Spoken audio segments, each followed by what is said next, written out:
Hello, hello, hello to each of you in your respective places. I'm hoping that you're doing well in every way possible from the inside out.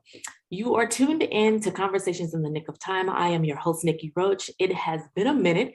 Life happens and we have to kind of reposition ourselves, but now we are ready to go, ready to roll with some absolutely dynamic leaders. Those of you new to the platform, it is Conversations in the Nick of Time, where we explore leadership on all levels. And we talk about excellence and accidents because we know we need both of them to be successful in every way possible, right? Yes. Success as you define it, not as the world defines it.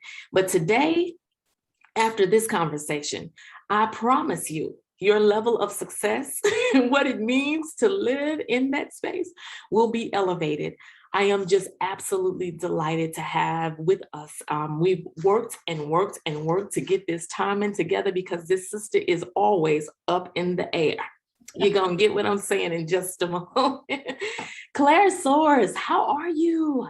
I am amazing. A little sore from tennis practice this morning, but amazing nevertheless. Yeah. Want to introduce you to the listening audience. I'm most excited, as you probably can see. Claire Soares, she is absolutely an amazing sister who has taken an industry that I'm into, but I did not realize how into it I could be after reading her progress in the travel industry. And just a little bit about her, Claire Soares channels her love for luxury, champagne, and exotic destinations to launch a multi-million-dollar flagship company called Up in the Air Life. Some of you may or may not be familiar with it, but in 2020, Claire was noted as one of the most influential Black women in travel by Travel Noire. In 2021, she received the highest designation as a 2021 top travel specialist by Conde Nast Traveler, article that I read to be introduced to you. As a former travel sales exec at a Fortune 500, she traveling over 1,000 flights during her sales career. And because of that, and I wanted to share this background because see how something that we are already a part of can trigger and position us for what's next for us in life. But she took all of those experiences, launched this company Up in the Air Life. And then not only did she launch it, but she mastered it to make it a one-stop destination to help each of us in our accommodations. But she's also been featured Walmart Black Girl Magic campaign, the Airbnb Inaugural Black Travel Leaders list, USA Today, the Huffington Post, Essence, Ebony, The Root, Rolling Out, the Griot. That's just a few. I'm going to stop right there. How in the world did you take, though? I'm going to jump right in.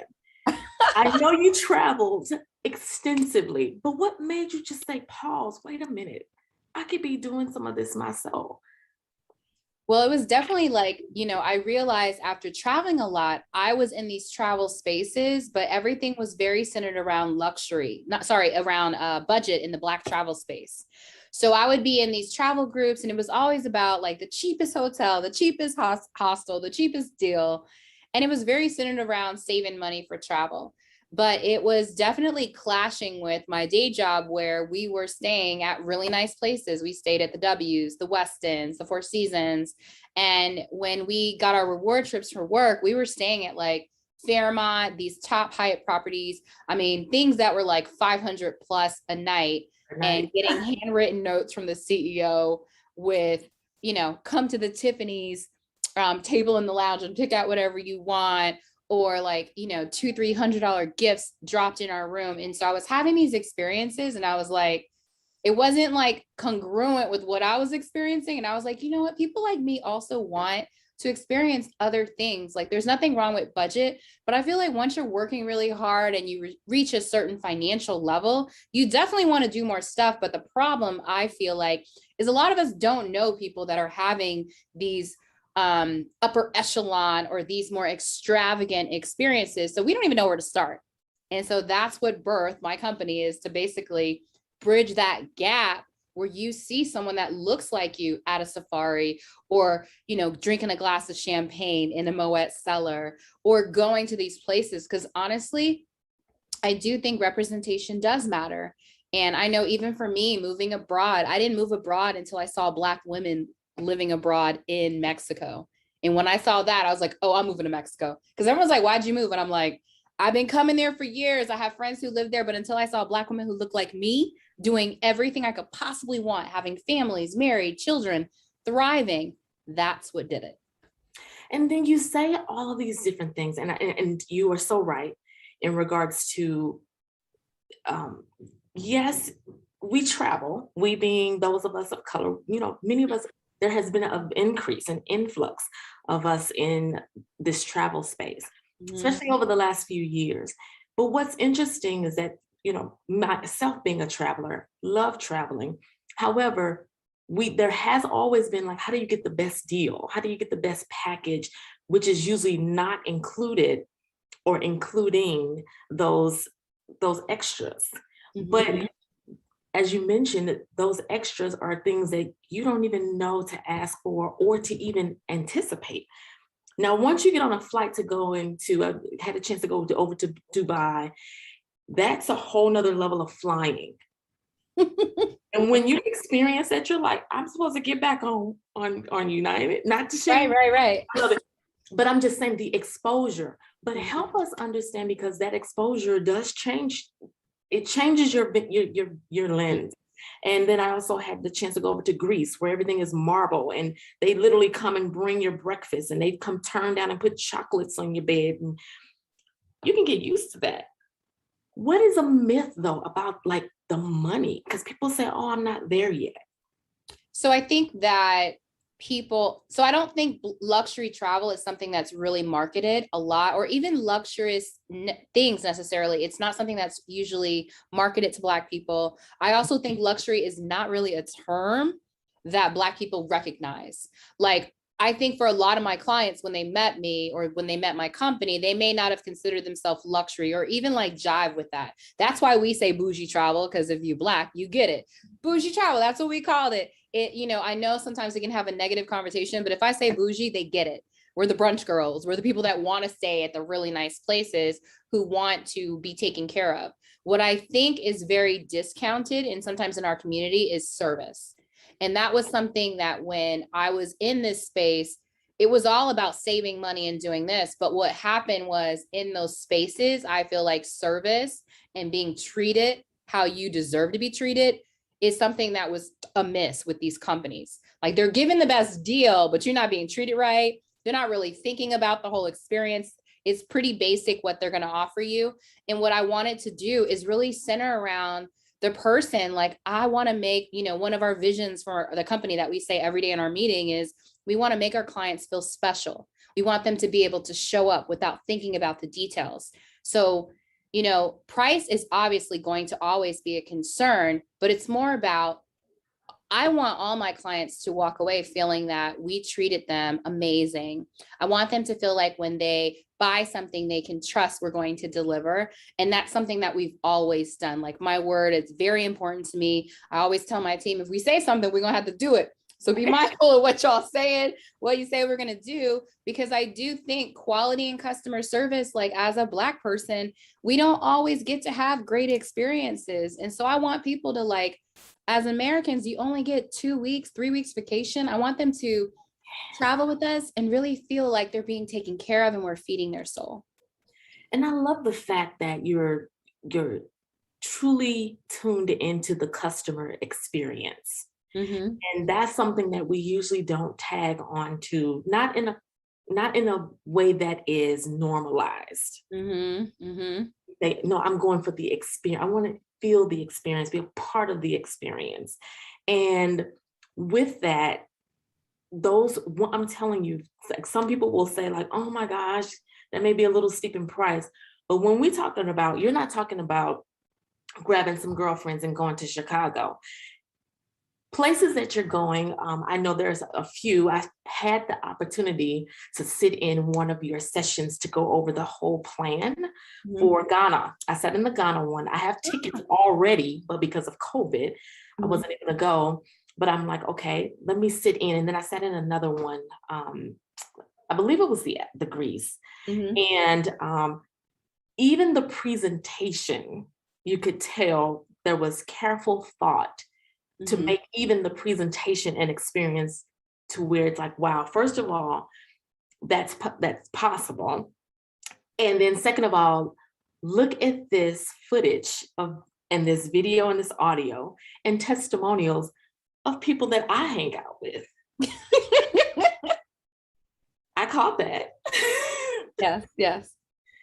Share a little bit about that whole packaging and marketing experience. Yeah. So one of the things that early on, we had a marketing genius, Whitney Marie, and she's the founder and CEO of 19th and Park in New York. And she actually has tons of accolades and articles about her. Super dope. She taught me that video is everything. So from the very beginning, we were just starting out. Our first video was a video she produced for our Egypt trip. And I realized when I looked across our competitors, nobody really has video. They just got like some basic pictures. And a lot of times it's not even pictures of people on trips.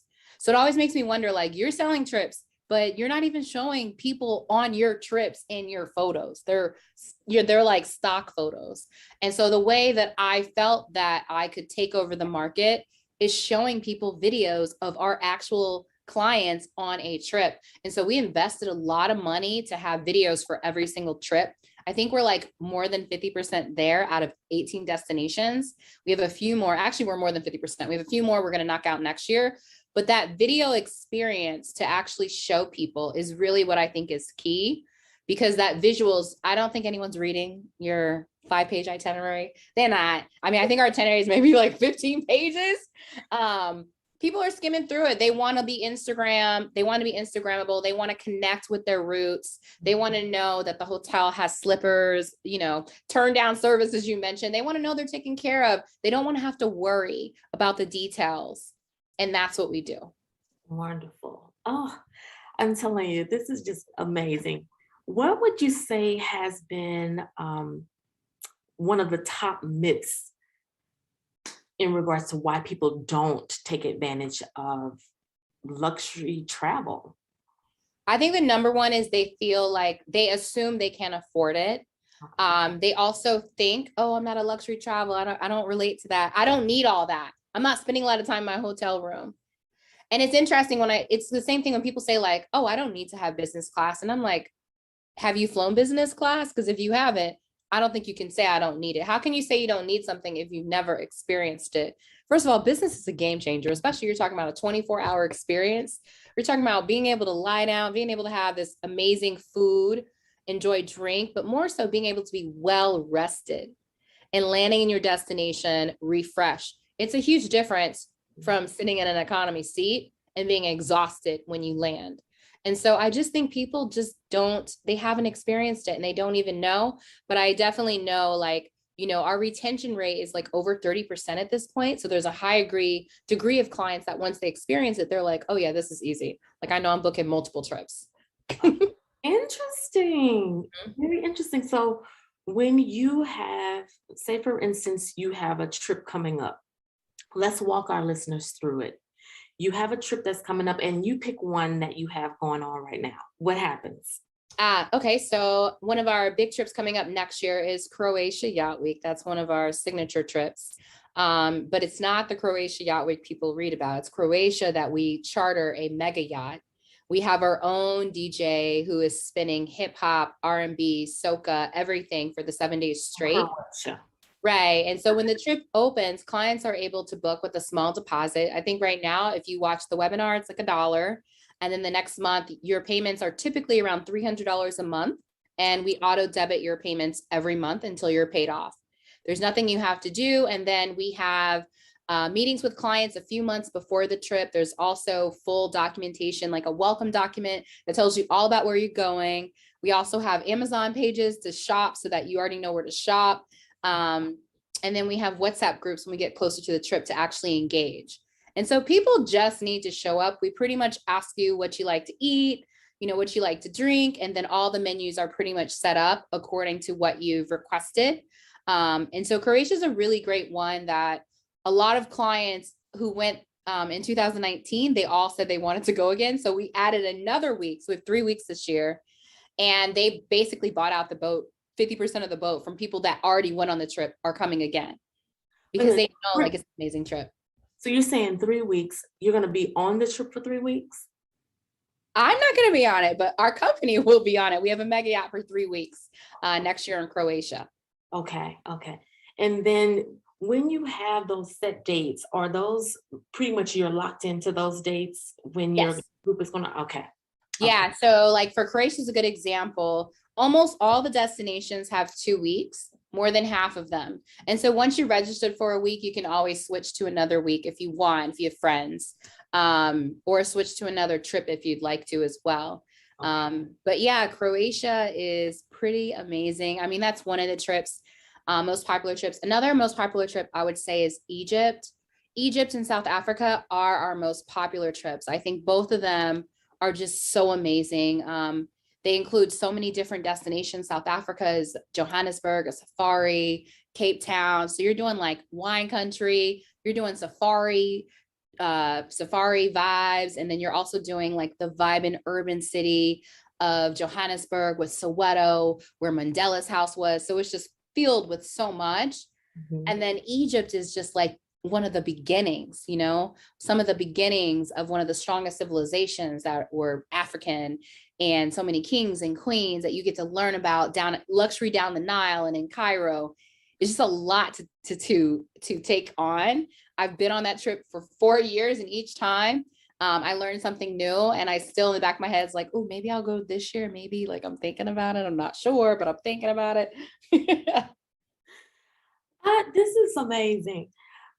Let's switch gears just a little bit and we'll come back to the company. Mm-hmm. You as the founder, coming up with this amazing idea of bridging the gap between your two worlds, and where did you even start in regards to because we're not talking about something that you're just hosting events within the city in which you reside. You're taking people from all over the world to various destinations all over the world. Mm-hmm. Where did you even start with the dream? Man, it all started with Croatia Yacht Week. So the Yacht Week, if you go to the Yacht Week, I think it's theyachtweek.com.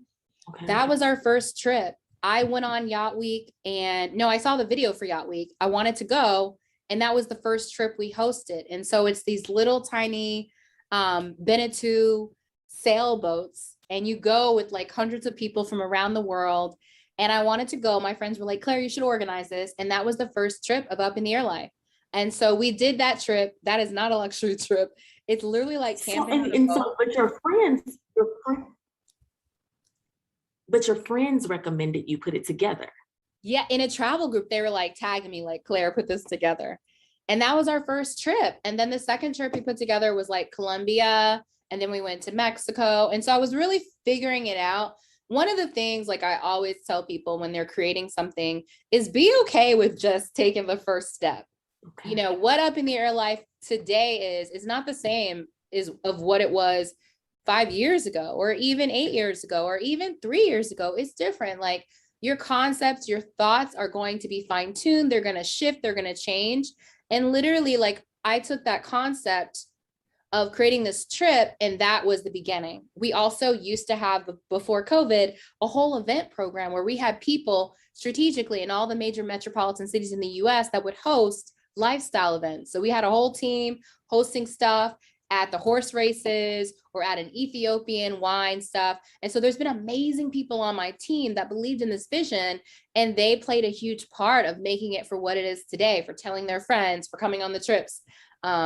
So it's been a long journey. I think at one point we probably had dozens of ambassadors that were hosting events, coming on the trips, like just, helping to host people. I mean, now we have a formal program. We have full-time people that are hosting the trips. So we've come a long way, but we couldn't have got there without all the people that really, we call them believers, people that believed in me, believed in the brand, and just really, you know, all being in it together. Now, getting people to buy into the vision, was it a matter of you having something actually typed out in like PowerPoint presentation, or was it just, hey, let me have a moment of your time and share this idea? Ah, man. So for people that worked with me, it was literally in the beginning, like, hey, if you want to host trips with me, like I'm hiring people. If you want to host events in your city, I'm hiring people. And honestly, like when you're just getting started, it's believers, it's people who really like you. It's people that believe in you and they want to be a part of something. I think human nature is we want to be a part of something. It's not always an economic or a financial trade. Like literally things that I love and I care about, I will want to do it. Like it's not always about the money. And that's how it started originally. And then obviously once we got money, it was like, okay, like now we're going to pay people. You know, so in the beginning we couldn't afford to pay a lot. It was like, hey, like, let's do this, what the compensation is. I used to host team retreats and fly everyone in. We went to Colombia, we went to Mexico, and the whole team, like I want to say almost 30 people that were amazing. And I'm still friends with most of them today. I think all of them at this point, but cut that out. You said, I don't want to say that. Friends, I know. Probably 30. I think at one point we were as much as 30 people that work for me that were hosting trips or being on trips. And it's really like a testament, and it's going to test like who you are as a person, because people believe in you first when you're getting started. They want to be a part of what you're doing. And I also think like as you're starting a company as an entrepreneur, there's multiple paths. Like I never raised money. Everything was always my money. And so the difference between people that are raising funds, it's a bit different. Like I had a successful corporate job, so I would invest tens and tens, probably six figures into this business to do whatever I needed to do, website. So I see a lot of people trying to start companies without any investments. And I hate to tell them, like, first of all, the first year I went full time, 5 years in, that was the first year we hit 1 million. To even hit 1 million in sales as a small business is very rare. It's a small percentage. At this point, we're in multiple millions. But even that, like, it's not a common feat. But I don't feel like I could have gotten there if I didn't make an investment in the people that I worked with, and also the different processes that I needed to take it to the next level. Like you can't, you know, I used to gamble all the time at the casino, and they would say like, scared money don't make money. You can't be scared. Like, you know, when I talk, you know, I do coaching now with entrepreneurs, and it's interesting. You know, some people are like, oh, like, I don't know if I can afford to do this. And I'm like, you know, you have to figure that out for yourself. But I also think, can you afford not to have some type of coach? I mean, you pretty much are going to hit the ball and miss every time or miss half the time. Like at a certain point, there's a cost to not getting help. I had coaches since I started, always invested in coaches. Very interesting. Just to support you along the entrepreneurial route. Yes. And so one of the things that I think people miss is some of my friends joke who are entrepreneurs. They said, yeah, we make it look easy. So people go on this journey, they try to start a business and they hit a lot of blocks in the road and they're trying to do everything themselves. They don't have a mentor or a coach. And what I always tell people quick is from day one, I wanted to start a blog. I had coaches that I met with the first 18 months that literally took me from 0 to like 50K, I think, in the first year that we did. But I didn't, because like we're not taught in school how to run a business, how to run financials, how to hire people, how to market a business. Like people feel like, oh, I'm on social media, I know how to like market my business, so I'm going to tag on my friends and that's not how you do it. Like, no. And that's not necessarily taken away from what they can do. I love the fact that you mentioned using those who believe in you at the beginning as ambassadors. They may not get paid. Totally understand. Been there, done that one. But then you also move from there to talk about investing in self. I know in 2020, there were so many sister friends who reached out and they're like, oh my gosh, I can see clearly now, because it was 2020. And we were leaving our jobs like left and right. And then COVID hit and everybody went back to work. But my thing is, I think we had to get to a point, including myself, to understand that it's not about, do I stay at a 9 to 5 or do I become an entrepreneur? I am a huge advocate also that you have to be the first one to invest. And your first investment is you working, staying at that 9 to 5.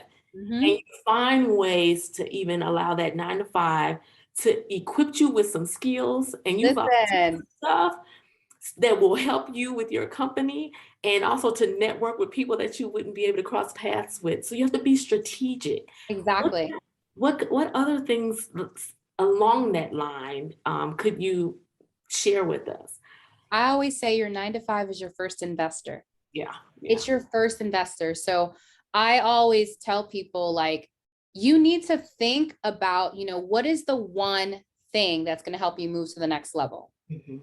Right. And once you understand that one thing, how do you get that done? Obviously, when working a full-time job, and I did that for the first 5 years, there's only but so many hours you can work. So when I did have a full-time job, I was hiring at least a VA to help me with administrative things. I did start to hire marketing. I really feel like marketing and VA is like the first things you should consider getting help with, or do it yourself and take a course and learn. At the end of the day, there has to be some type of path to success. And I think that path is much easier to get there if you can find someone who's already done it, or someone that is an entrepreneur that can kind of short circuit those steps. Because the challenge will come is that, say you're starting a new business and you go from 0 to like tens and tens and tens of thousands. What's probably going to hit you is you don't know how to process tens and tens and thousands. Because if you started out as 0 and now you're processing 50,000 worth of product or whatever you're selling, you're probably at capacity. You probably broke everything you set up because you can't do all that by yourself. And that's so good. That's so good you bring that up, because we do try to operate. We try to operate on how we, like, there is a start, a starting point where we're grinding, we're doing, we're every woman, since it's the two of us, we're every woman at some point. Oh yeah. But then as it grows, and I mean, it doesn't even have to be like truly significant growth, but if it's something, and then don't be a part of the product or service that you're offering. You can't do in front of the scene and behind the scene and do it in excellence, because you begin to wear, at least let me say I've experienced, if you begin to wear it well. You do. I mean, you will break. I mean, I just encountered this myself. We started a private trip planning service. And when I started it, I was the one doing it. I was the one meeting with clients. I was the one fulfilling it. Very quickly on, we figured out a couple things. A lot of people want to work with me. Okay. It was not hard to sell it. We actually surpassed our objectives, our goals in selling it massively, very quickly in the first couple months. I mean, we literally had like 10 calls a week. Oh, wow. And I was thinking like, oh, maybe we'll get like 10 and a quarter. Like, no. And so what happened was I totally fell down. Like, I could not do it. And then I was talking to one of my mentors, like, I'm about to cancel this service. And she was like, no, you need to figure out how you can deliver it so that you're not going to be doing all the work. Because if you want to scale your company and grow your revenue line, you need to figure out how to scale any process. And so I figured it out. I hired someone that can do a lot of the work so I can show up as the talent. I mean, that's my new thing this year, is me showing up as talent. I have an executive assistant, I have a team. But what I realized, I'm in my own coaching program, is as an entrepreneur, I can't show up as the talent if there's no processes in place for my team to follow. Otherwise, it's like Claire every hour, because people don't know what to do because you didn't write anything down. And then once you get processes down and people trained, like now, I've gone through like half of the day, no one's asked me anything outside of a verification code to pay my cable bill. But the magic of that didn't happen overnight. We literally have, if you think about when we were in corporate, when I was corporate, you have those wikis that tell you everything. We have an Up in Your Life wiki now being developed. And I saw the draft and we have processes written down. So it does a couple things. It helps you scale. So when we double to 10 million, we have processes. So when I hire people, it's not going to be painful. My team can point to the processes in place. When I have a baby next year, they're going to be able to still roll without me. So my friends tell me like, when you talk about you're not going to work for a year, you mean like work a little? I was like, no, I'm not really going to work. And they're like, that's not possible. That's not possible. I said, maybe in your business, it's not possible because you haven't empowered your people to make decisions, but I have. And that's what, I've been talking with my team is when clients ask you for stuff, to me, as a luxury provider, almost everything should be, yes, we can do it. Okay. There may be a price for it, but it's easier to be like, you want to do this? Yes. You want to add a hotel? Yes. You want to change trip? Yeah. Whatever people want to do, just give them what they want. That's what people want to hear. They don't want to be told no, because if it's a no, it's more. So how do we turn things into a yes and accommodate our clients so anything they possibly can want is a yes? It just may be extra money. And that's a different mindset. A lot of businesses be like, nope, can't do it, can't do it, can't do it. And it's so frustrating as a consumer, like, because when you want something, just tell me how much extra. I mean, I think for my clients, they're busy. You know your target audience. They ain't got time for this. If they want to switch a trip, they want to switch. They just want you to say yes. If it's going to be $100 more or whatever, they don't really care because it's more like, I want the flexibility to do whatever I want. Yeah. And I know I'm the same way. I don't care about stuff. I may want to order something and they're like, oh, you can't get it in an hour. Can I pay extra to get it when I need it? Yeah, but it's so interesting because, okay, you've said a lot in regards to empowering your team, setting up processes and policies and some protocol, which is great because I know there's a lot of times when we are the talent, we the service provider, we're everything, but we've not empowered or even thought about how do we, if we moved ourselves, how does this live beyond us? How do we begin to even establish legacy? And that's a very strategic way that you just mentioned. We're able to do that. Then also understanding who your client is. I think that is very key. And I'm sure it didn't start off as clear as you know today, because it's obvious Oh yeah. You like, no, can't do that. And then it's just the whole thing. Clients are like, yeah, you can. Let me talk to Claire. Let me talk to this person. So I was telling my finance manager the other day, like, everything needs to be a yes. They're like, what? And I was like, hear me out. When you call Verizon or whatever, you just want them to help you. If they say they're going to upgrade your minutes and it costs $10 more a month, you don't care. You want to get what you want. People want to be told yes. Obviously, there's some things we can't do, but very little. But it goes back to the experience and the value of customer service that is a core asset to the work that you do and the service that you provide. Yeah. Right. I mean, it's literally like, it's a difference between if you're at like a Ritz-Carlton or Four Seasons and you say, hey, where's the elevator? They're not going to point. They're going to take you to the elevator. So how do you treat people with the same mentality? I always tell my team, if someone asks for something, don't point them to it. Give it to them. Attach the file. Give them the exact link where it is. Show them a picture, but don't make someone do extra work. Every email should provide not only the answer to the email, but also what they may not have thought of and anything else of value. Because that's, to me, overextending yourself, great customer service. And I gotta tell you, like, people's customer service these days, like a lot of businesses, their customer service is trash. They really feel like, I'm just going to do this and that's okay. And, you may have that mentality as a business owner, but I just feel like your growth of loyal clients is going to suffer because people don't want to be treated like that. They want to be treated very well. They want to feel like you appreciate them. Yeah. And that brings me to the point of true commitment from the leadership. That is something that leadership has to embed in the culture.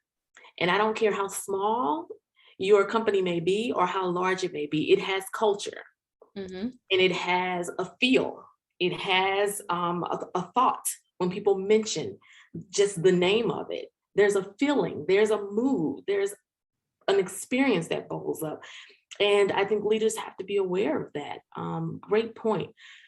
What would you say has been the one accident as a leader of this organization, this amazing organization, that you had to learn a lesson from, and it's the one that resonates most with you? Oh man, I think the thing that probably changed the most is having someone quit on me. And so not quit on me, but when I lose people when they quit, you know, I think I always feel like when someone quits, a part of me feels like, okay, not even a part of me, like I want to understand why they quit. Like did they quit because they weren't happy? And if they weren't happy, was it something that I could have done better? I think early on in my business, like I wasn't a great leader. Like I was a good leader, but I wasn't a great leader. The reason I wasn't a great leader is because now I do feel I'm a great leader. Why? I really care so much more about mental well-being and how people feel that I actually take time during our team meetings to talk about it.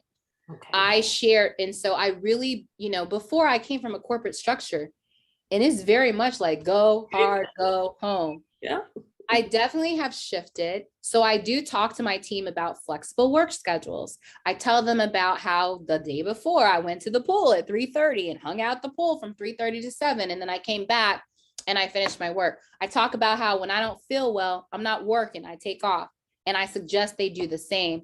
I really talk to them about meditation, breathing, picking up a hobby. We spend time talking about what did you do this weekend? Like, what's your hobby? What's your personal highlight? Why? Because happy people are happy employees.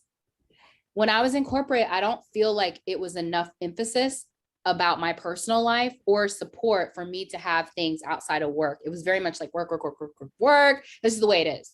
And so for me, it is really important, like my employees' well-being. How do they feel? Like, how are you feeling? I try to reach out to them once a week privately. How are you feeling? Like, how was your weekend? What did you do? Like, did you have any cool food? Whatever it is they like, I really push them to do it. And they see me doing the same thing. They know I have tennis lessons. I'm in Chicago, and I'm probably most proud of this week that I have stuck to a schedule with tennis lessons. I've been doing it every morning from 9 to 10. I get up early, check my messages, and I go to tennis lessons.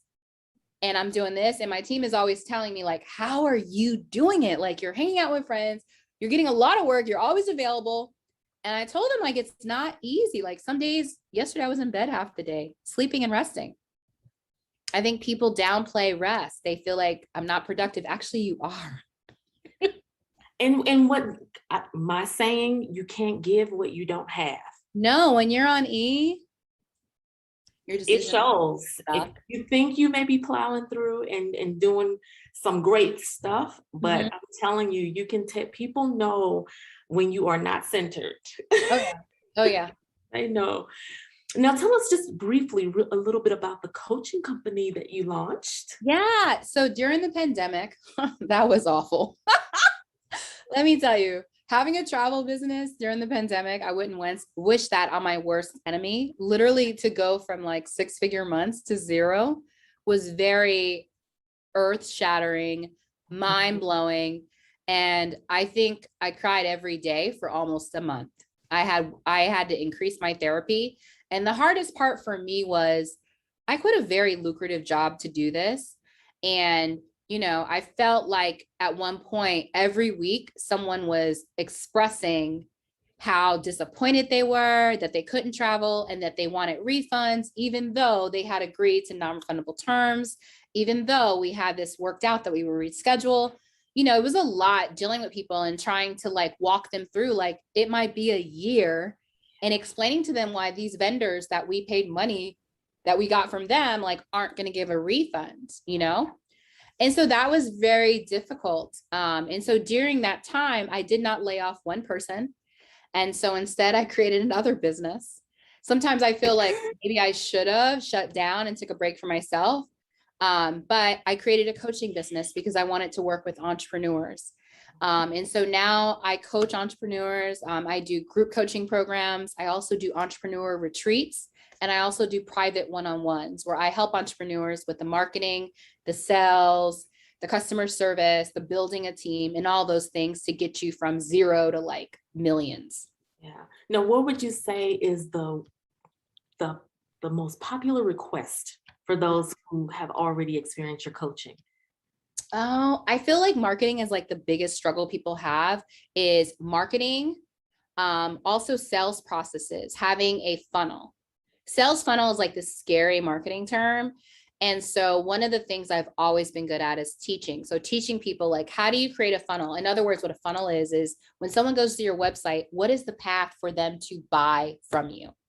And literally mapping that out from the first email to the first interaction on Instagram. What is that link pointing them to? But mapping them through this experience. Like, for instance, when you attended the Ghana experience, you go to our website, there's like an experience telling you to learn more, then it's asking you for your information. We do things a lot different. People complain because you go to our website, you can't get any pricing unless you give us your email. No, there is nothing. You have to engage. Biggest year yet. Why? Because we have collected, this is basic marketing. You can give people all this information, but then you have no way to follow up with them. I literally changed the way we're selling travel. No one sells travel like we do. We have a webinar series that runs every week. We collect people's email. And so we actually ask our clients, why didn't you buy? We know why people aren't buying. When they buy, we know. And we also have a way to follow up with people. We know exactly what a webinar people attended. We're capturing all this data so we can actually resell spots as they open. And a lot of people like, you know, I come from sales and marketing, you know, all my years in corporate. So I come from sales and customer service. I've learned a lot of marketing so much that I'm dangerous right now. But what I've done differently is really look at client behaviors, understand and ask questions. And so now it's easier to sell when you understand what people want. And you can't do that if your website just shows everything. Because I ask people like, how are you following up? This is cool. How do you follow up with people? How do you even know what people want? You're not doing anything. Like, you just got a whole website is open. People just go click around and they leave, they bounce. Yeah. And the reality is most people have to have 10 plus interactions with you before they even buy from you. Interesting. Yeah. So that means that they may go to your website. They may go to your Instagram. They may download something for free. They may see you pop up in a Facebook ad, but most people, they may not even be running the pixels to track when people are doing it. So it can be at the forefront of their mind, but there's a lot of things that have to happen for people to buy. Yeah. And then there's I learned this year, this whole term of lead generation. Oh yeah. So how is it that you begin to engage? Like, first of all, where are your people? Going back to you knowing who your target audience is, knowing when they're going to be where you're expecting them to be, right? Because there's one, like, it's such a science to all of this. But then to even just again get the lead generation and the leads, and knowing where you show up and where they show up, is it in alignment? And then even from there, I know one seminar I sat in, they had mentioned how a lot of people have gotten away from the traditional marketing, but yet some of the very basic of marketing, such as capturing emails, people are not doing that like they should.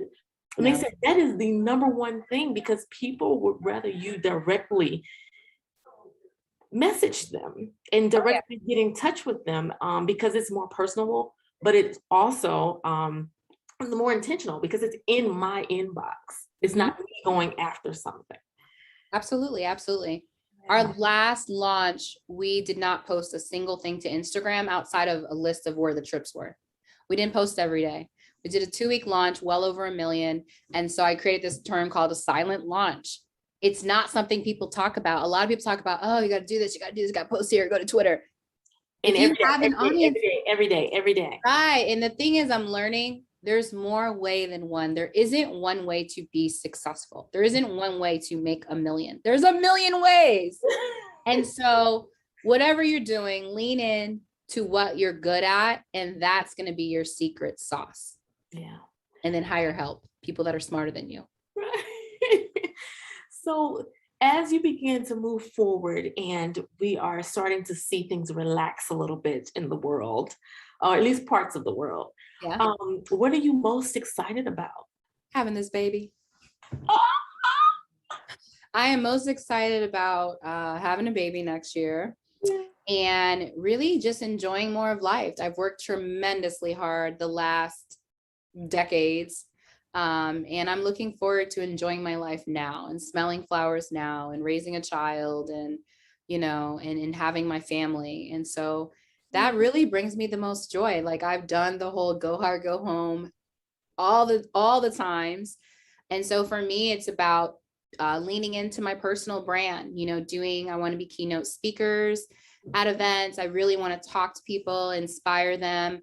I'll be putting a lot of my intellectual property into a digital store. So we have a digital coaching store coming with a course that has all the information I've been teaching, as well as downloads for people that are getting started, where they can like download if they need a list of all the software I recommend and things like that.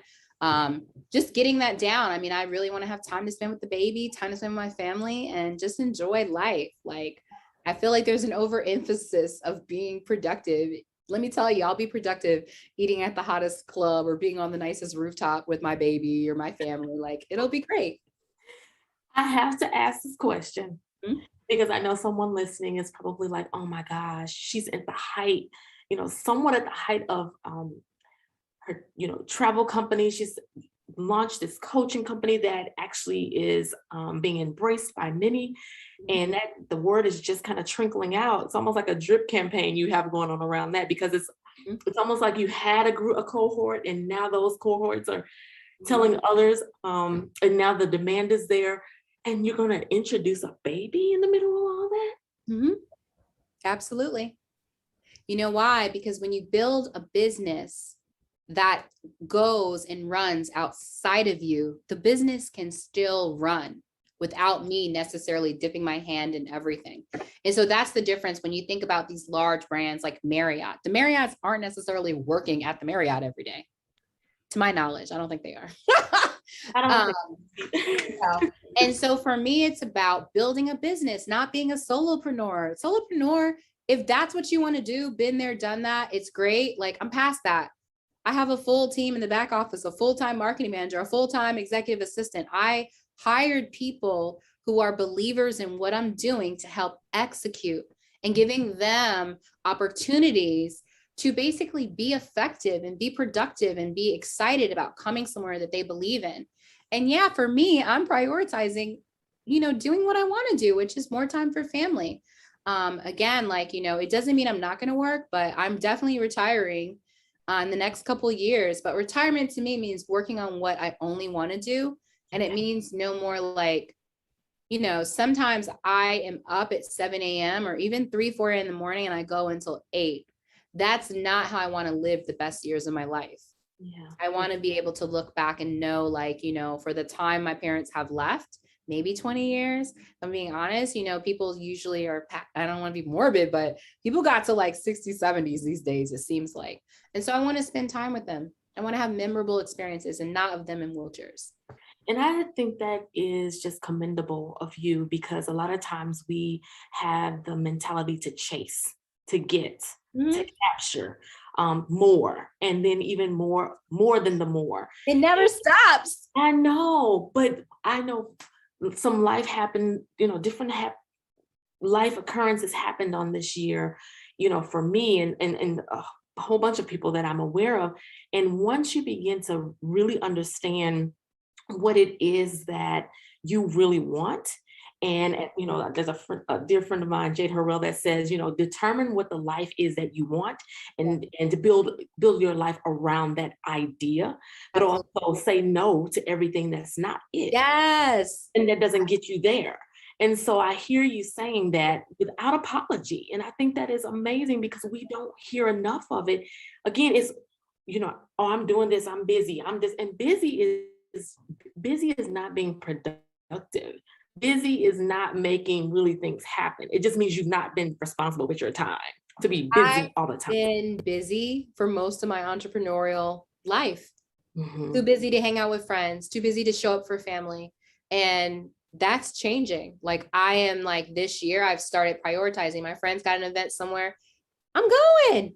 And I'm going, I'm showing up, I'm showing them support, and I'm being there. Because at the end of the day, that's what matters. The rest of this stuff, yeah, it matters. You need to have money to fuel these kind of things. But, like, once you get the money, figure out how you can keep the money going without taking all of your time.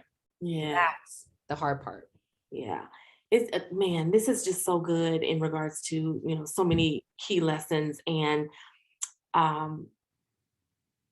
would you say you can have it all? Or would you say you have it all? You can have anything you want. There's no limit to the universe. There's no limit. I mean, I'm shopping for baby grand pianos this week because I'm going to be taking up my piano lessons again. I think the key thing is people miss the step to be clear on what you want. Mm-hmm. Be clear on what you want. Know that universe, God, you have money, you have things you can do. You know, I was telling someone the other day, like, it's okay to go back home and live with your parents. I did it. Stack your cash, invest. If you start when you're younger, it's way easier. There isn't one right way, but I think that a lot of times fear gets in the way. A lot of people would rather be unhappy than to actually do what they want to do. I can't tell you how many people are like, oh my God, like you're moving to Chicago. Why are you moving to Chicago? And I said, I'm moving to Chicago for love. They're like, what? I was like, my spirit told me to move to Chicago and I'm moving to Chicago. And they're just like, I couldn't do it because this and that. And I'm just like, it's interesting sometimes. I think how whatever you're doing, like, oh, I'm going to do this. I'm going to do this business-wise. Oh no, I couldn't do that. When you share what you're going to do, your moves, a lot of times you will trigger people and their fears will come out and you start hearing them like, oh my God, oh my God. And at the end of the day, it's like, well, it's a good thing. You don't have to do that. Keep doing what you're doing, but this is what I'm doing. And one thing that I know is unique about me, I will switch it up because I'm only going to do what brings me joy. The joy alignment in my life is so high and necessary. I'm not going to do, I have to, my friend, Coach Tiss on Instagram, she's one of my best friends in Mexico. She talked about, she said to me one day, joy alignment, and it's just stuck with me. I love this. It's underrated, but I focus on what brings me joy day in and day out. And when I'm stuck in situations or work that I don't like, I think about how can I make this easier for myself? Mm-hmm. Why is this happening? And then I use that to kind of spark, especially when it's stuff at work that I hate doing. Like, how do I make this process better? Yeah. Instead of just going through the pain all the time. You have the platform right now to share one piece of advice to entrepreneurs. I'm going to go with the entrepreneurs. Because the entrepreneurs, we need to be signing up to go on one of these excursions. What one lesson would you tell them, or one piece of advice would you share? I would share that trust your gut, believe in yourself. And when I say trust your gut, I would actually tell them that you already have the answer. Unfortunately, a lot of my entrepreneurship career, I was always asking other people what they thought about this for my business, for my clients. What I learned is that you already know the answer a lot of times.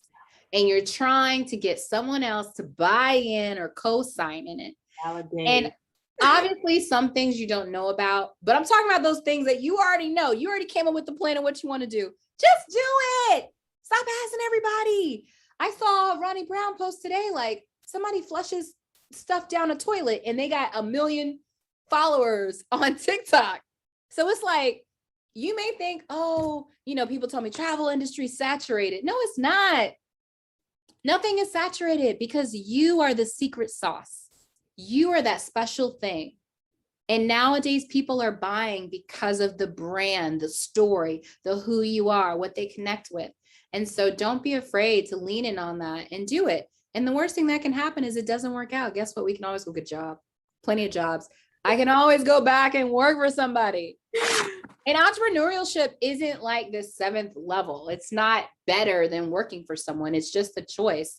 Well, I still love my corporate job until I didn't, and I left. But do what makes you happy, whether it's entrepreneurship or work for someone, whatever makes you happy, that's what you should do. Wow. Claire, this has been absolutely amazing. The time went by just way too fast. But I am going to, we're going to stay in touch. This platform is a resource for you and your team. Whenever we can be of assistance, do not hesitate to reach out. I'm looking forward to crossing paths with you in Chicago. Absolutely. Wonderful. Thank you, those who have been listening. I know that there's been something that has sparked a fire in you. I want you to go ahead and flame that fire, make it spread. We've got some tools. We've got some work to do too, though, in regards to making things better. Claire Soares, again, CEO and founder of Up in the Air Life. You can see more, hear more, experience more by visiting upintheairlife.com.